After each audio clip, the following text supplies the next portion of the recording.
from Rotorua, and I'm here to introduce you to the lovely Lady Knox Geyser. Firstly, I would like to acknowledge the landowners, Ngāti Tahu and Ngāti Whāua. They have the mana whenua, or cultural, traditional connection to this land. They have for hundreds of years utilised the geothermal features for cooking, drinking, bathing and even healing properties. They were a nomadic tribe who had to move with the seasons to ensure the survival of the tribe. Next, I have to highlight the safety aspects. You are in an active geothermal park, so please stick to the paths provided, not like me, and take notice of any signs. There is hazards such as hot boiling mud and hot boiling water and unstable surfaces. So in New Zealand, if you do something stupid, we will call you an egg. So we do not want any boiled eggs, please. Also, if there's an emergency in this area, please exit the way that you came in and follow any directions of staff. You'll recognise me, I'll be the one sprinting well ahead of you. Okay, also it's a non-smoking park. Please adhere to the non-smoking. There is a very small area just to the right of the visitor centre. And when you take your vehicles back down to the visitor centre to see the rest of the park, please drive slowly.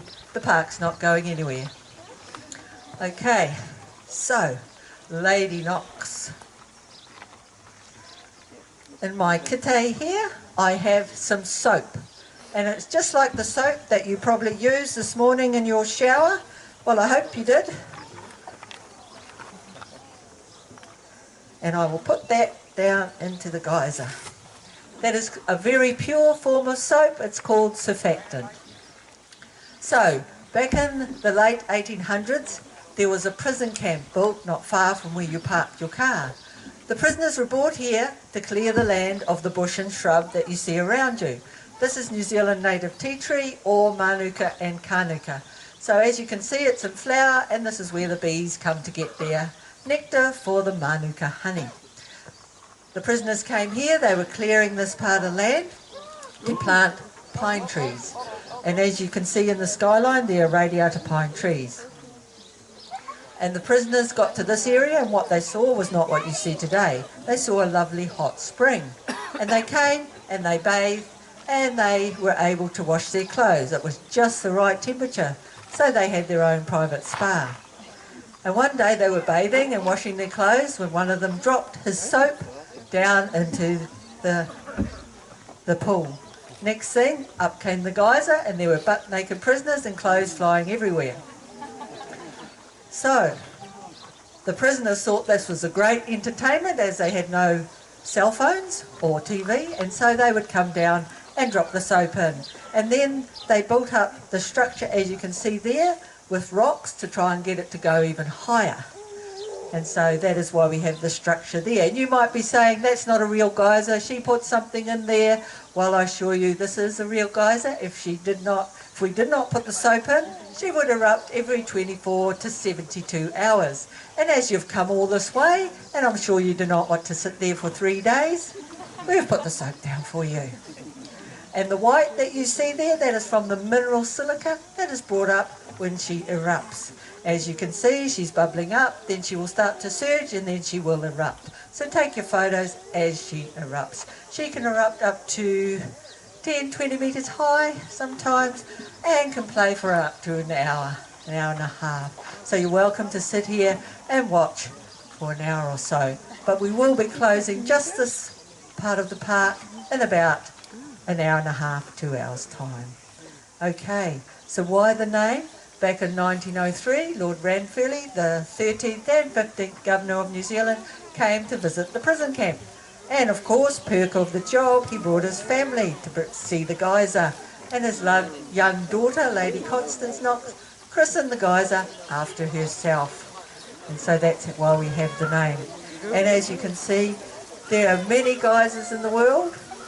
USA, Kamchatka in Russia, and in Iceland. And it's Iceland where we get the name Geyser, which means to gush forth. As she's gushing forth, I will depart to the token.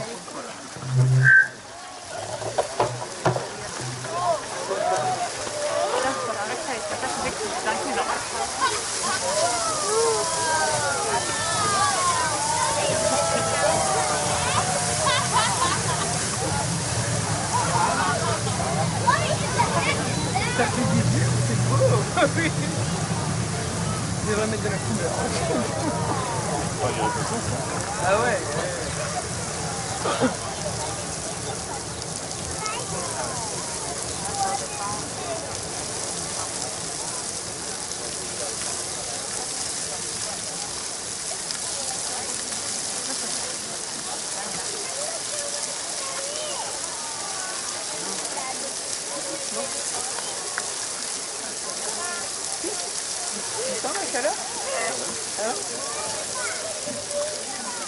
bah oui. Chaud.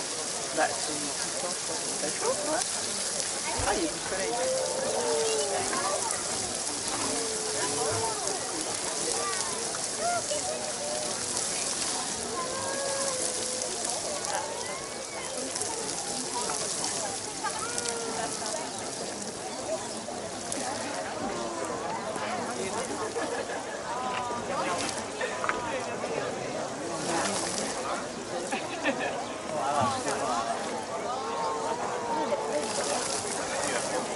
C'est dommage que le soleil est juste là.